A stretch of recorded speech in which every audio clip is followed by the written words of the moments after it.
Hey everyone, welcome back. We're diving deep into something super practical today, something that can genuinely change how you think about your money. Yeah, we're tackling the 50-30-20 rule. Exactly. Yeah. It's this awesome budgeting framework that's, well, honestly, pretty simple. And effective. Right. Exactly. And we'll break it all down, show you how it works and why it matters. So you can start making your money work for you. Exactly. So let's start with the basics. The 50-30-20 rule, it's all about dividing your after-tax income into three main categories, right? Yeah, 50% goes to your needs, 30% to your wants, and then that last 20%, that's for savings and investments. Perfect. So let's break those down one by one. First up, needs. 50% of your income, that sounds like a lot. But when you think about it, It makes sense, right? Needs are the essentials, the non-negotiables, the things you absolutely have to pay for to live and, function in society. okay, so give us some examples. What exactly falls under needs? Sure. So housing is a big one. Whether you're renting or paying a mortgage, that's a significant chunk of your budget. Then there are things like groceries you got to eat, right? Utilities, electricity, gas, water, internet, can't really live without those. True. And transportation. Getting to work, getting around town. Exactly. And of course, any necessary healthcare expenses. Right. And like you said, these things can really add up. So the key is to keep them within that 50% of your income. Yeah, and it's important to be honest with yourself about what a need really is. Okay, so how do we figure that out? How do we determine what's a need versus, I don't know, like a want that we've just convinced ourselves is a need? Well, sometimes it's about getting real with your priorities, like that daily latte. That might feel like a need, especially on a Monday morning, but... It's probably more of a want. Right, exactly. It's all about finding ways to be mindful about your spending. So any tips on keeping those need-based expenses in check? Like especially with things like housing costs going up and, the price of like everything these days. Yeah, well, for housing, doing your research is key. Check out different neighborhoods, maybe look at slightly smaller spaces, and think about your commute. Could you save on gas or public transport by living closer to work? That's a good point. And for things like groceries, meal planning can be a game changer. Totally. Planning out your meals for the week can help you avoid impulse purchases and reduce food waste. Yeah, and don't be afraid to shop around. Compare prices at different stores, look for sales and discounts, and, consider buying in bulk when it makes sense for things you use a lot. Absolutely. Little things like that can make a big difference in your overall spending. Okay, so we've covered needs. Now let's move on to the fun part, the wants. That glorious 30%. This is where you get to enjoy your money, where your personality and your passions can really shine through. Exactly. This category is for the things that make life more enjoyable, more enriching. Think about things like hobbies, entertainment, travel, that new tech gadget you've had your eye on. Ooh, or maybe those concert tickets. I mean, you only live once, right? Right, or maybe it's finally joining that gym or taking that art class you've always wanted to try. It's about investing in experiences that bring you joy and help you grow. I love that. It's about aligning your spending with your values and what truly matters to you. Exactly. And that's going to look different for everyone. Maybe you're a foodie who loves trying new restaurants. Or maybe you're a homebody who'd rather splurge on a comfy couch and a streaming subscription.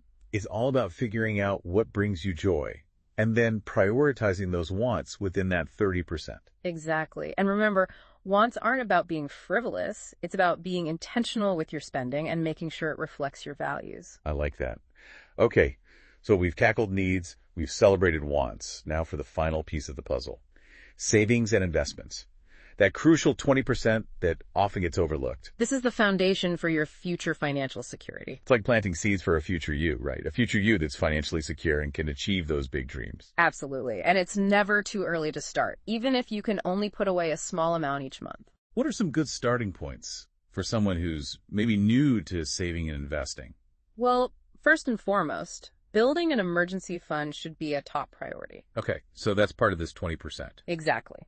This is money you set aside for unexpected expenses like a sudden medical bill or a car repair. So it helps you avoid going into debt when those unexpected things happen. Exactly. You want to aim for 3 to 6 months worth of living expenses in a safe and accessible account. Like a high-yield savings account. Yeah, or a money market account, something where your money is earning a little bit of interest but is readily available when you need it. Got it. So once you've got that emergency fund sorted, what about actual investing? Well, there are tons of options, and it can feel a little overwhelming at first. For sure. Where do you even begin? A great place to start is with index funds, or ETFs. They're a simple way to invest in a diversified portfolio of stocks or bonds. So you're not putting all your eggs in one basket. Exactly. And they tend to have lower fees than actively managed funds, which can eat into your returns. Right. And what about retirement accounts like 401ks and IRAs? Those are super important too, especially if your employer offers any matching contributions. Oh, for sure. Free money. Exactly. But even if they don't, it's still a great way to save for retirement and potentially benefit from some tax advantages. This all makes sense in theory, but I think a lot of people struggle with actually sticking to a budget, any budget. Yeah. Any tips for, staying disciplined and on track? Well, one thing that can help is automating your savings. Oh, that's a good one. Like set it and forget it. Exactly. You can have a certain amount automatically transferred from your checking account to your savings or investment account each month. That way you don't even have to think about it. Right. It's also helpful to track your spending. There are tons of apps that can help you do this easily. Yeah. And once you see where your money is going, it can be really eye-opening and help you identify areas where you might be able to cut back. Absolutely. It's all about being mindful and making conscious choices with your money. Okay, so we've covered the ideal scenario, 50% needs, 30% wants, 20% savings and investments. But let's be real, life isn't always that neat and tidy. Definitely not. What happens if your needs actually exceed 50% of your income? What if you live in a high cost of living area or you have a large family? Well, that's when you might need to get a little more creative and adjust the percentages a bit. So, like maybe cutting back on wants a little more. Exactly. Or finding ways to reduce your needs-based expenses. Okay, so how do you do that? Well, could you downsize your housing?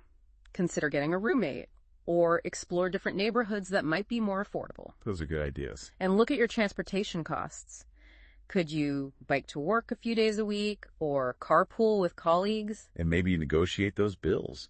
You never know how much you could save just by calling up your internet provider or your insurance company and asking for a better deal. You'd be surprised how often that works. It's also worth exploring ways to generate some extra income. Oh, like a side hustle. Exactly. Even a few extra hours a week can make a big difference. And what about debt? How does that factor into the 50-30-20 rule? Well, if you have high interest debt, like credit card debt, it's usually a good idea to prioritize paying that down as quickly as possible. So even before saving and investing? Well, it depends on the interest rate. If the interest rate on your debt is higher than the return you're likely to get on your investments, then yes, it makes sense to focus on paying down the debt first. Okay, that makes sense. So the 50-30-20 rule, it's not just some rigid formula. It's more like a guideline, right? A starting point that you can adapt to fit your own unique circumstances. Exactly. It's a framework for making conscious decisions about your money. So as we wrap up this deep dive into the 50-30-20 rule, what's the one key takeaway you hope our listeners walk away with? I'd say it's this. You have the power to shape your financial future. The 50-30-20 rule is a tool that can help you create a plan, make informed choices, and achieve your financial goals. I love that. So, to our listeners, as you go about your week, think about this. How can you start implementing the 50-30-20 rule in your own life? What small changes can you make today that will have a big impact on your financial well-being tomorrow? Because remember, it's not about deprivation. It's about making your money work for you so you can live a life you love. Absolutely. Thanks for joining us for this deep dive. We'll see you next time. Yeah, bye. Bye.